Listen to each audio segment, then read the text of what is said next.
नमस्कार आशाताईंनो, सर्व आशाताईचे माझ्या यूट्यूब चॅनल कल्पना व्लॉगमध्ये अगदी मनापासून स्वागत आहे। तर आता आपण बघणार आहोत केस स्टडी। तर आजच्या केस स्टडीमध्ये काय आहे आणि कोणते कोणते प्रश्न आहेत ते आपण बघूया। तर केस स्टडी आहे आपली। लीला ही 22 वर्षाची विवाहित महिला आहे। तिला 8 महिन्याचे बाळ आहे। ती स्तनपान करते। तिची मासिक पाळी तिचे बाळ 6 महिन्याचे असताना सुरू झाली, म्हणजेच 2 महिन्यापूर्वी। त्यानंतर तिला मासिक पाळी आली नाही। तिला याची काळजी वाटते की परत ती गर्भवती झाली की काय, कारण त्यांना दुसरे बाळ लवकर नको असल्याने निरोधचा वापर केला होता। निरोधचा वापर करूनही ती गर्भवती झाली की काय याची काळजी वाटते। तर पहा, केस स्टडी अशी आहे आणि त्या केस स्टडीचे प्रश्न। तर केस स्टडी काय आहे? लीला ही 22 वर्षाची विवाहित महिला आहे। तिला 8 महिन्याचे बाळ आहे। ती स्तनपान करते। तिची मासिक पाळी 2 महिन्याच्या आधी, म्हणजे बाळ तिचे 6 महिन्याचे असताना तिची मासिक पाळी सुरू झाली।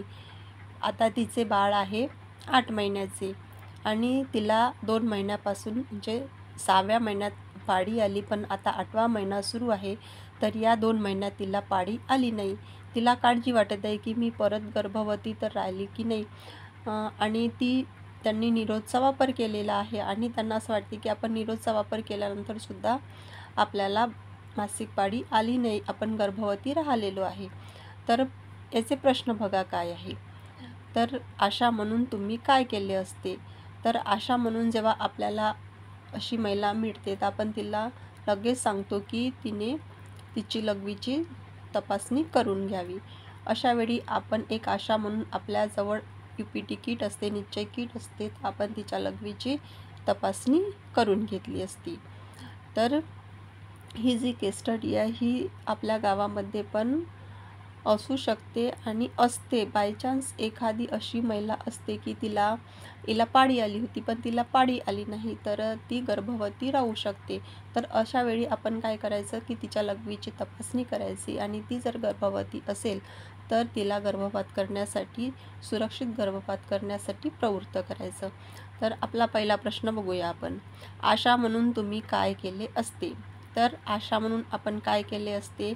गर्भधारणा निश्चित करण्यासाठी निश्चय किटचा वापर केला असता, म्हणजे ती गर्भवती आहे की नाही आहे।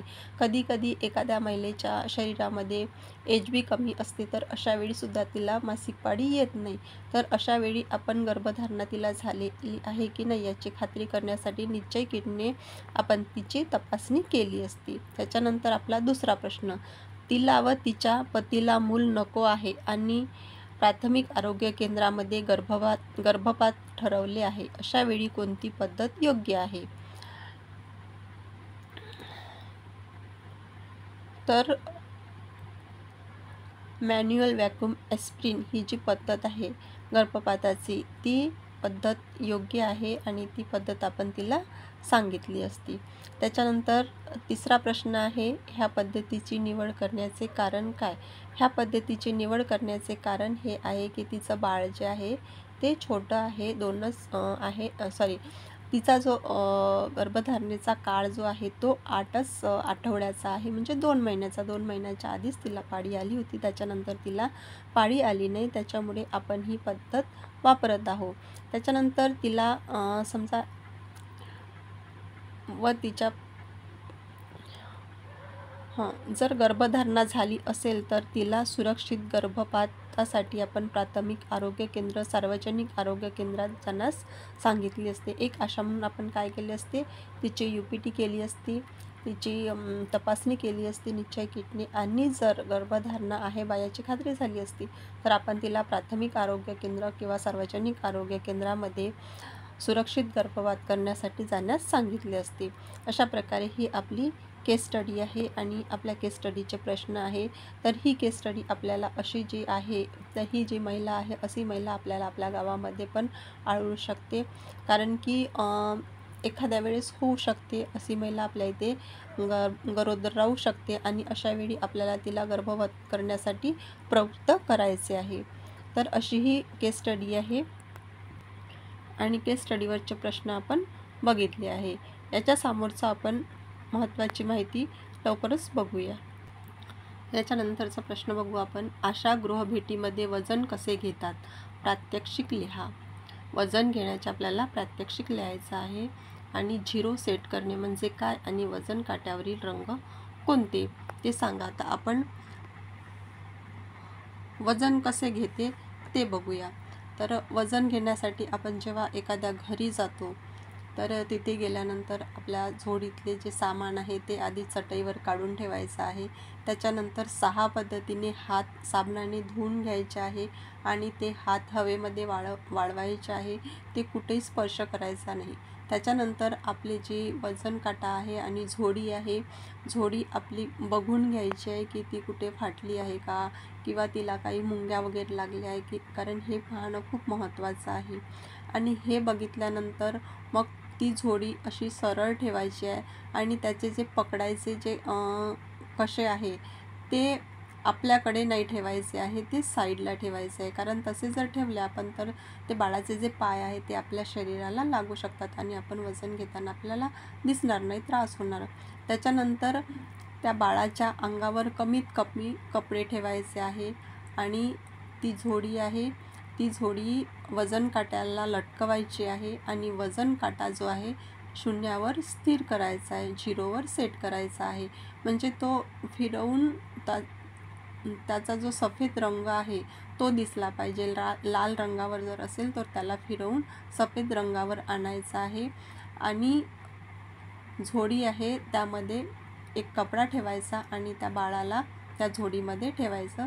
त्याच्यानंतर झोडीचे जे कसे आहे ते आपल्या रिंगला लटकवायचे, हुकला लटकवायचे आणि हाताला आधार देत हळूहळू झोडी उचलायची आहे. ती झोडी उचलताना तो वजन काटा जो आहे त्याचा जो पांढरा भाग आहे तो आपल्या डोळ्याकडे असला पाहिजे. आणि पूर्ण उचलल्यानंतर आपल्या मनगटाला, ज्या हाताने आपण झोडी पकडली आहे त्याच्या मनगटाला दुसऱ्या हाताने आधार द्यायचा आहे आणि वजन बघायचं आहे. वजन बघितल्यानंतर हळूहळू झोडी खाली ठेवायची आहे. झोडी खाली ठेवल्यानंतर बाळाला काढायचं आहे, बाळ मातेकडे द्यायचं. त्याच्यानंतर आपलं जे वजन आहे ते वजन आपण आपल्या वहीमध्ये लिहून घ्यायचं. त्या मातेला पण सांगायचं वजन किती आहे, किती वाढलं आहे, कमी आहे, जास्त आहे. आणि त्यानंतर त्या मातेला आपल्याला आहाराचा आणि कुटुंब नियोजनाचा सल्लासुद्धा द्यायचा आहे. अशा प्रकारे आपल्याला वजन घ्यायचे आहे. त्याच्यानंतर आहे 0 सेट करणे म्हणजे काय?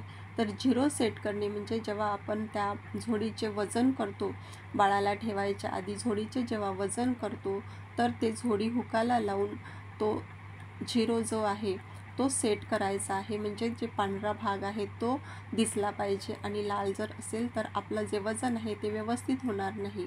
तर अशा प्रकारे आपल्याला 0 सेट करायचं आहे. त्याच्यानंतर वजन काट्यावरील रंग कोणते? तर वजन काट्यावर 3 रंग असतात, लाल, पिवळा आणि हिरवा. तर या 3 रंगाचे पण एक महत्त्व आहे की जे लाल रंग आहे तो 2 किलोपर्यंत असतो आणि जो पिवळा रंग आहे तो 2 ते 2 किलो 500 म्हणजे 2.5 किलोपर्यंत असतो आणि जो हिरवा रंग आहे तो 2-2.5 किलोपासून 5 किलोपर्यंत असतो. तर लाल रंगाचं एक आहे की लाल रंगामध्ये जर बाळ असेल तर ते धोक्याचं बाळ आहे, तर त्याची खूप काळजी घ्यायची आहे.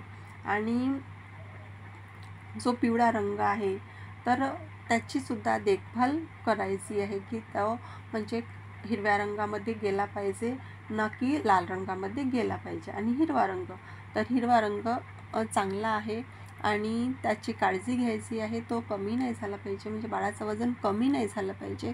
तर अशा प्रकारे हे वजन घेणे, काट्यातील रंग आणि 0 सेट करणे ह्या विषयी आपण माहिती बघितलेली आहे. त्याच्यानंतर आपण बघू NMM मुक्त भारत या कार्यक्रमाअंतर्गत कोणकोणत्या वयोगटात लोहयुक्त सिरप व गोळ्या देतात. तर NMM मुक्त भारत या कार्यक्रमात मध्ये कोणकोणत्या वयोगटामध्ये लोहयुक्त सिरपवर गोळ्या देतात? तर आपला याचा वयोगट आहे, आपले जे बाळं आहे 6 महिन्यापासून 5 वर्षापर्यंत, 6 वर्षापर्यंत त्याला आपण देतो सायरप. त्याच्यानंतर जो वयोगट आहे 18 वर्षापर्यंत, तर त्यांना आपण गोळ्या देत असतो शाळेमध्ये. आणि त्याच्यानंतरचा जो वयोगट आहे किशोर मुलं आणि किशोरी मुली, त्यांनासुद्धा आपण गोळ्या देत असतो.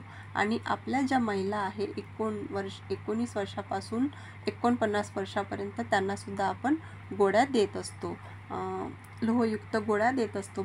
लहान मुलं 6 वर्षापर्यंत आपण त्यांना देत असतो सायरप, लोहयुक्त सायरप. आणि त्याच्यानंतर आपण जे वरचा वयोगट आहे त्यांना किशोरवयीन मुली, किशोरवयीन मुलं आणि आपल्या ज्या शाळेतल्या मुली आहे आणि आपल्या ज्या महिला आहे 49 वर्षापर्यंत, त्यांना आपण देत असतो लोहयुक्त गोळ्या.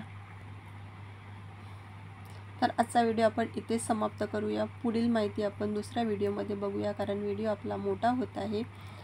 तर सर्व आशाताईंना नमस्कार.